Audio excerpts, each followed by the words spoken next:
Hey everyone, Dan at Bushcraft. Well, we've been doing some videos on get home bag, get home skills, and related survival skills. And one of the things I have been showing you guys is how versatile the SOL heat sheet is. If you go back, I've shown you how to make a poncho with it. I've shown you how to build a shelter with it. I'm going to show you how to boil water in it. So just if you're in a situation where you have your little heat sheet, and you should have two or three. I mean, cover yourself up with one, make a shelter with one, have an extra. They take up very little space. What I just showed you at the beginning is I've dug out a small hole. I'm using my, this is the little short-handled cold steel shovel. And by the way, this thing is amazing for throwing. It sticks pretty much every time into a stump or whatever. But anyway, I dug out a little hole, and as you saw, I took one of my heat sheets and I cut it a small square out of it. So I still have 2/3 of it left that I could wrap around my upper body or use for part of the roof of a shelter. And I dug a hole and I have it sitting in the hole and hauled some water from the creek and just put it in there. Now I'm in a situation where I want to cook something. I need to boil some water to refill my containers, but I don't have a metal container. Maybe I only have plastic containers, plastic bags. My metal container got lost. For whatever reason, I need to boil some water. You can use your SOL heat sheet. So we're gonna get a roaring fire going back here. And then I've got an assortment of some small rocks that we're gonna put in there.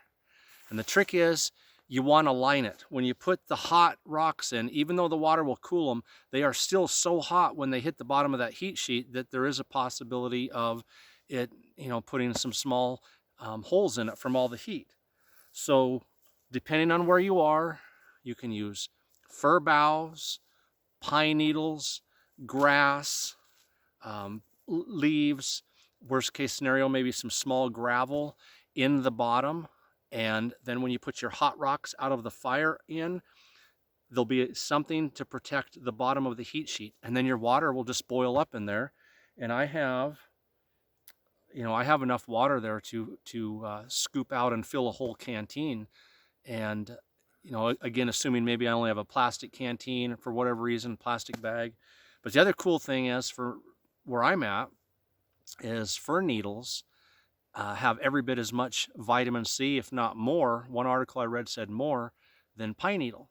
So just in the fact that I'm using these in the water, I'm enriching the water with vitamin C. And so if I scoop that out, pour that into my canteen, I got some vitamin C enriched water.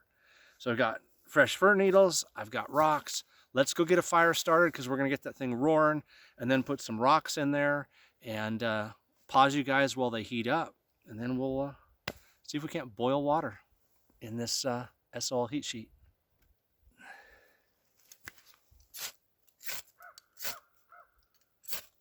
There we go. All right, we will get this fire roaring. I got a couple small pieces of fat wood here on the top. All the small stuff's on the top is going to catch, and then I got bigger stuff crisscrossed as it goes down. And so I'm going to get that roaring, and then throw the rocks right down there in the coals and the flames. So I'll pause you guys for a little bit, let this get roaring, and then come back and you can watch me put the rocks in. All right, while our fire is heating up, I'll just show you guys.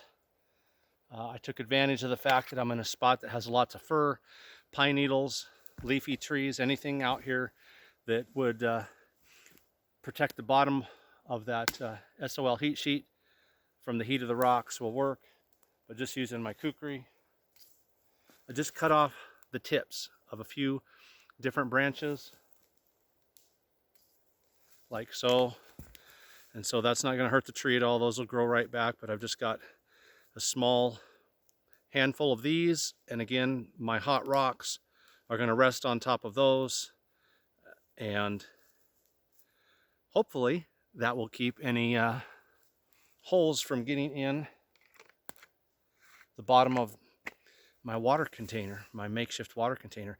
Let me take you guys down right behind you to the creek and show you where I got my water. All right, the smaller creeks out here in the Ochocos are not really running much yet, but as you can see right there, there are some springs coming up, some places where the creek is re-emerging and then going back underground. And so that is like a perfect place to get water, but it's also just sitting there and the animals are coming down and drinking and stuff. So I want to be sure and purify it. And if I don't have a water filter or something, then I definitely want to boil it.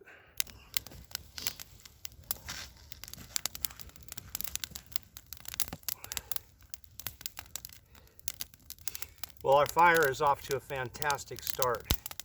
So once this gets down a little bit farther in here where some of the big stuff is going, I'm just going to throw my rocks right in and let them start heating, and then we'll just let them sit in the fire for a half hour or so and get hot, hot, hot, and then try this out.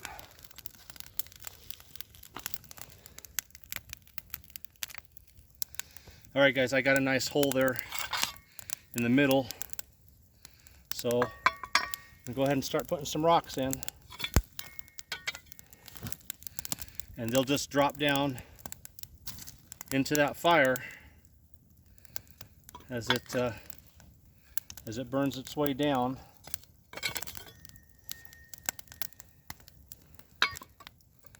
And we'll put one more in there for now. I got a couple more we'll get in there here in a little bit. So we're just going to let those heat. Might throw a few more sticks on top of them so they're kind of in the middle, and let them just get good and hot for a while. And when we come back, I got a stick to slide them on my shovel, and we'll just put them in there and see if we can't get us some boiling water that we can drink out of that creek. All right, guys, as you can see, my rocks are clear down here in the middle now, and they're starting to get a lot of coals built up underneath. So I'm going to let them sit in there for a little while longer, make sure that they are extremely, extremely hot. But let me show you what I thought would be kind of cool. So I got my makeshift water container right there. I got some Spam. I keep Spam in all of my kits, all my survival kits, emergency kits, bug out, get home, whatever it may be. I love this stuff.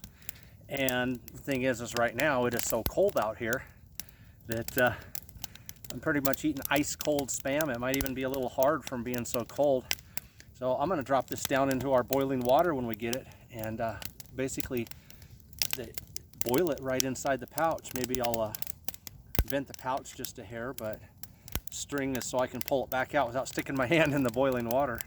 So I thought that'd be kind of a cool little test. So we had some, you know, a squirrel or something up here, which they're around, or some other small game, or something that I wasn't just sure about was safe. We can boil it.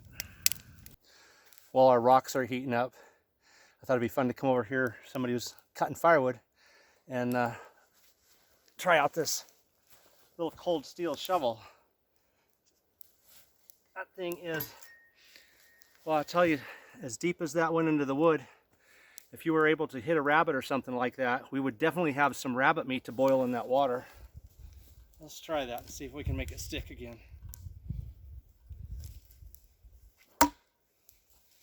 There we go. Man, that really gets some depth to it.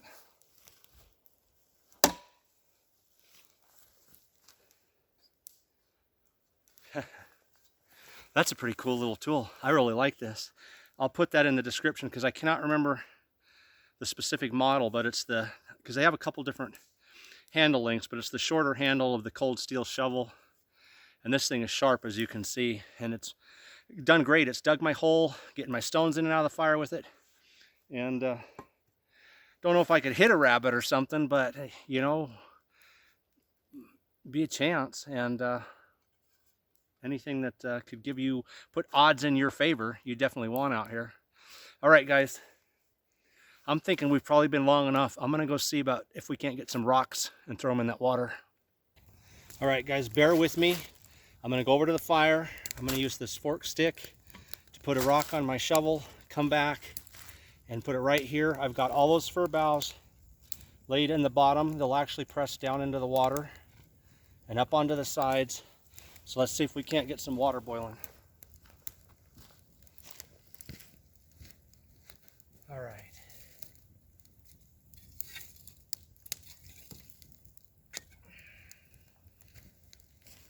All right. Here we go. Wow. Can you see that? We got water boiling all around the rock.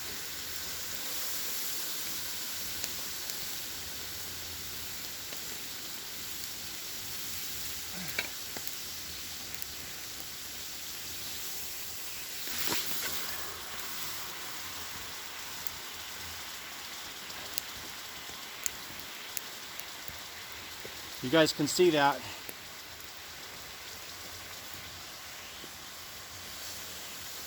We got boiling water in our SOL heat sheet.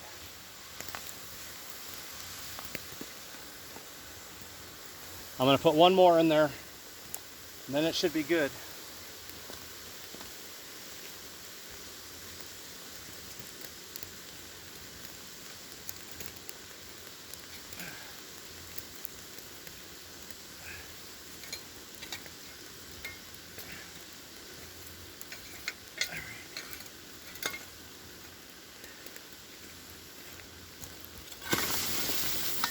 There, that did it. That did it. Now the whole thing is boiling. You guys can see that and hear it.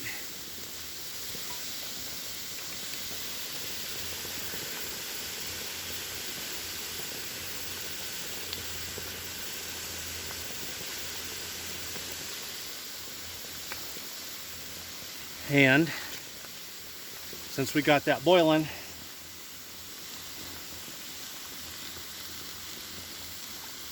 I'm going to shove my Spam down in there.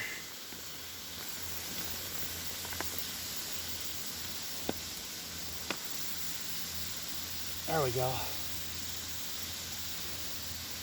And get me some hot Spam. That is great. That is absolutely fantastic, guys.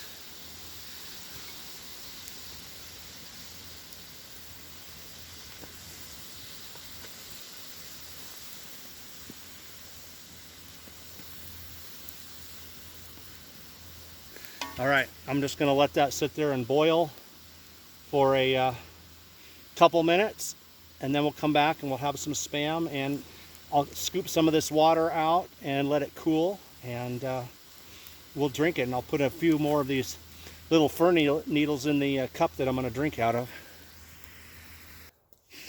Okay guys, I pulled my rocks out and they're still hissing and steaming. I mean, they are hot, so I don't dare touch one. And you can see the steam still coming off that thing. Oops. And anyway, my Spam should be good and hot. I'm going to start pulling out some of these needles so you can see where those hot rocks hit the needles. It turned them brown from the heat of the rock. Oh wow, man, that is hot coming out of there. That is some seriously hot water. I'm not going to be able to drink that for a few minutes. Okay, now I mentioned at the beginning, you know, in case you don't have anything metal to boil water in, but you got your heat sheets in your survival kit, here's an option. I happen to have a metal cup. I always do, but if I didn't, I've got Ziploc baggies. I could fill those with water and drink out of those. If you have a plastic cup, plastic canteen, plastic water bottle, whatever. And what I'm going to do, see where you guys can see that, I'm going to put some more fresh needles down into my water here. Just break off a few little pieces. I've already got some vitamin C in the water. All right.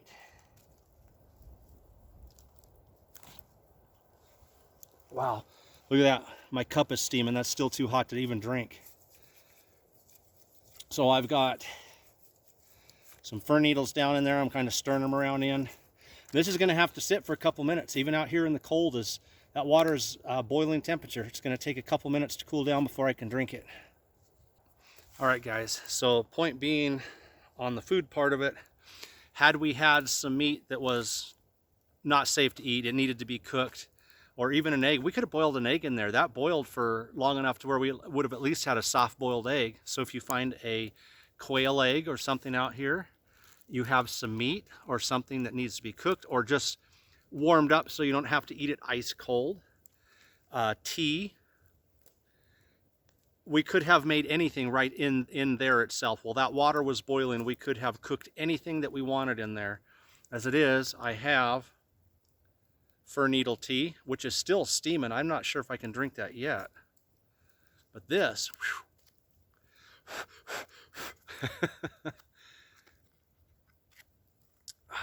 this is our wild spam. That's what it is. You see, out here in the Ochiko Mountains, we have this rare breed of animal that doesn't live anywhere else in the world. It's the elusive wild spam. So I was able to kill me a wild spam this morning, and that's what we cooked. We're pretending. Oh man. Wow. The smell. So that is been boiled inside the packet. See, it's not too hot to eat.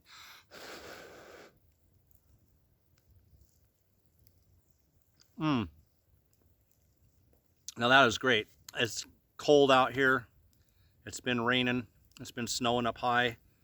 And I got me a hot piece of spam. This is nice.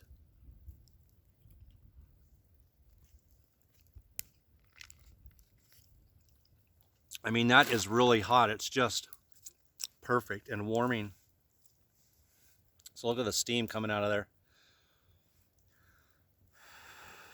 I may have to pause you guys for another minute. Let's see. Well, I think I can take a drink here. So we got fir needle tea.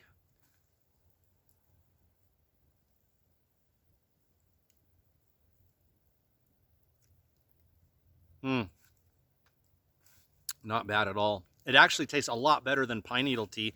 And again, it does have just as much, if not more, vitamin C. I can really taste the fir needles in there, but the pine needles have a much pitchier taste than the fir needles. The fir needle tea tastes good. Nice, guys. Hot spam and fir needle tea. That is really warming me up. I want to give you guys one last look at that with everything out. Now, there is, you know, some ash from the rocks that has settled to the bottom. Ooh, that's still hot, too hot to put my fingers in. Man, oh man. But, as you can see, the water from my pine needle tea is pretty clear. You can scoop up on top, and I've got my bandana if I want to strain it, but all the ash is pretty much at the bottom. And look at this. You see that? No leaks. It's still completely filled with water. There is still plenty of water in there. So again, I could scoop that out with whatever I've got, Ziploc baggies, anything I've got, refill my canteen or some small containers, hydrate good, go down and get some more from the creek, refill this, do it again if I need to, cook my meal tonight, whatever I need. Another amazing use for the SOL heat sheet. All right, guys, Dan at Ochiko Bushcraft. I'm just gonna sit here by the fire now and enjoy the warmth of the fire while I'm warming up my insides at the same time.